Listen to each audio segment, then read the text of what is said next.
Imagine a family gathered around their gaming setup, a mix of PlayStation 5s and PCs, all eager to dive into the latest Call of Duty title.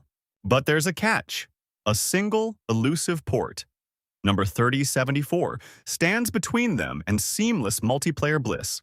This port is like the golden ticket for Call of Duty's online connectivity. And here's the kicker. It's the only port available for both PS5 and PC platforms.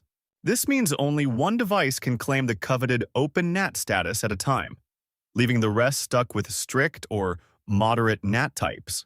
It's a digital game of musical chairs, and the stakes are high. So, what does having an Open NAT really mean? It's the difference between faster lobby surfing and smoother gameplay. An Open NAT allows your device to connect freely with others, regardless if others in the lobby have restricted, moderate, or Open NAT. Having port 3074, which gives you Open NAT, reduces network and input lag, and improving your chances of joining the best lobbies. But with only one device able to hold this status per household through port 3074, families find themselves in a bind. If the PS5 grabs the Open NAT, the PCs are left with moderate or strict NAT and vice versa, meaning that if they party up, both will have moderate or restricted NAT.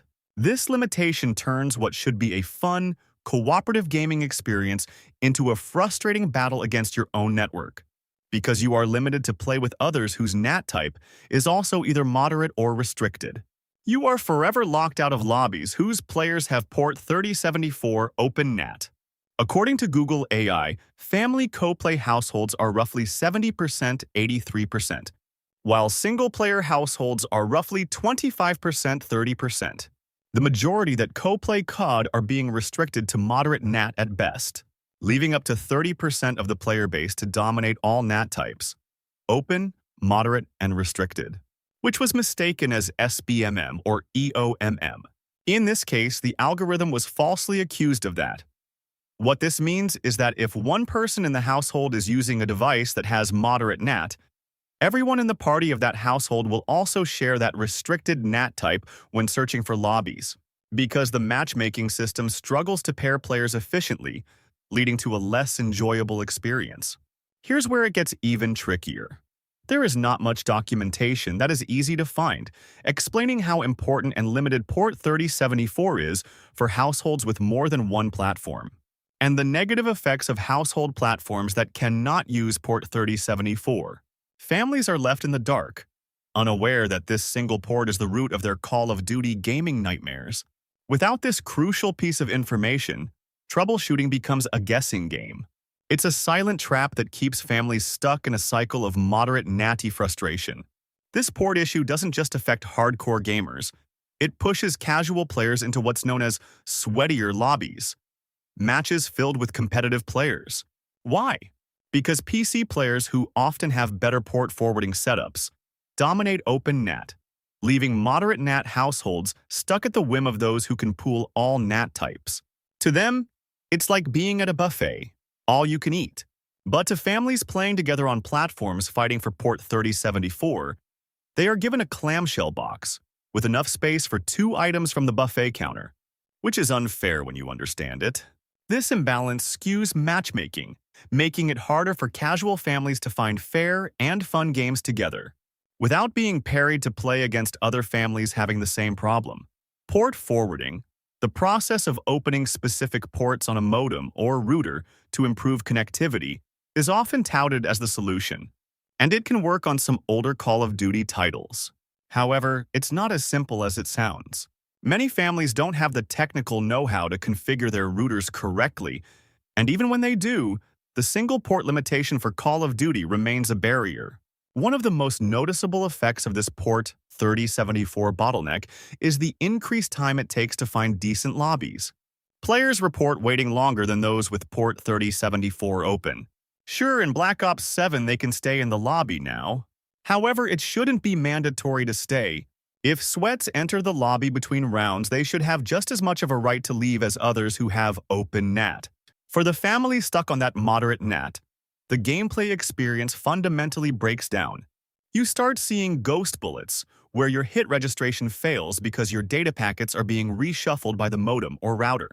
You'll feel that stuck-in-mud movement latency and sudden rubber banding as the server struggles to sync your position. Worst of all is the input delay. You are playing a split second behind everyone else, meaning by the time you even see an enemy on your screen, they've already seen you for several frames. If one family member has moderate or restricted NAT, everyone who has Open NAT shares those same restrictions when partying up to search for a lobby. While EOMM and SBMM gets blamed for making the game look rigged. They share in the blame, but it's not the only factor. This whole situation creates a paradox for families who want to enjoy Call of Duty together. The very devices that make gaming accessible and fun, PS5s and PCs, are caught in a network tug-of-war over a single port 3074. Something that could be resolved by allowing more ports to be used. Instead of bonding over shared victories, family members find themselves competing for network priority. It's a digital irony that turns a communal activity into a source of stress and confusion, highlighting a gap in how multiplayer gaming infrastructure supports mixed device households. If you've got a PS5 and a PC in the same house, you're stuck in a port war you literally cannot win. Call of Duty has a hard-coded reliance on port 3074 for an Open NAT status. This means Activision's system typically refuses to accept any alternate ports. Since your router can only forward that specific port to one single device at a time, it creates a winner-takes-all scenario. If the PC grabs port 3074, the PS5 is instantly demoted to a moderate or strict NAT, and there is no middle ground.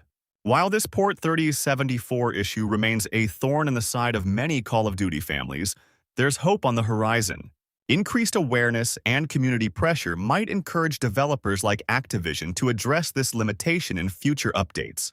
Until then, families can share tips, experiment with network settings, and support each other through the quirks of online gaming. After all, the goal is to keep the fun alive, even if it means navigating the mysterious world of ports, NAT types, and matchmaking challenges together.